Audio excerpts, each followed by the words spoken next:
નમસ્કાર મિત્રો, વિડીયોમાં તમારું સ્વાગત છે। જી હા મિત્રો, અત્યારે હાલ મોટા અને મહત્વના સમાચાર સામે આવી રહ્યા છે। તો મિત્રો, સમાચારમાં વાત કરીએ તો બ્રિટનના ઇતિહાસમાં એક ખતરનાક ઘટના સામે આવી છે, જેમાં પીએચડીના વિદ્યાર્થીએ 60 થી વધુ મહિલાઓ સાથે દુષ્કર્મ કરવા અને દુષ્કર્મના વિડીયો બનાવવાના ગુનામાં ઓછામાં ઓછા 24 વર્ષની સજા સંભળાવવામાં આવી છે। આ દુષ્કર્મ કાંડે માનવતાને શર્મસાર કરી નાખી છે। ચીનમાં નાગરિક જેનહા જાઉઝ વર્ષોથી મહિલાઓ સાથે દુષ્કર્મ કરી રહ્યો હતો।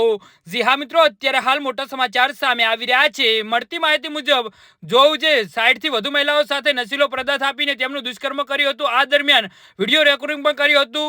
જાઉઝની ઉંમર ફક્ત 28 વર્ષની છે। તો તે યુનિવર્સિટી કોલેજને લંડનમાં પીએચડી કરી રહ્યો હતો। તે મહિલાઓને ભણવા સાથે ડ્રિંકના બહાને પોતાના ફ્લેટમાં બોલાવતો હતો, ત્યારબાદ તેને નશીલો પદાર્થ આપીને તેની સાથે દુષ્કર્મ આચરતો અને વિડીયો બનાવતો હતો। માર્ચ મહિનામાં તેને લંડનમાં 3 અને ચીનમાં 7 મહિલાઓ સાથે દુષ્કર્મના મામલે ગુનેગાર ઠેરવવામાં આવ્યો હતો। પોલીસનું કહેવું છે કે 2019 થી 2024 વચ્ચે તેને 60 થી વધુ મહિલાઓ પર દુષ્કર્મ આચર્યું હતું। પોલીસ પાસેથી મળતી વિગતો મુજબ ગજાઉના ડિવાઇસમાંથી 58 દુષ્કર્મના વિડીયો મળી આવ્યા છે, જે ગમે તેના કાળજા કંપાવી દે તેવા છે। જી હા મિત્રો, તો આના વિશે તમારું શું કહેવું છે તો નીચે અમારી કમેન્ટ બોક્સમાં જરૂરથી જણાવજો। અમારી યુટ્યુબ ચેનલને સબસ્ક્રાઇબ કરવાની ભૂલતા નહીં। વિડીયો પૂરો જોવા બદલ તમારો ખૂબ ખૂબ આભાર।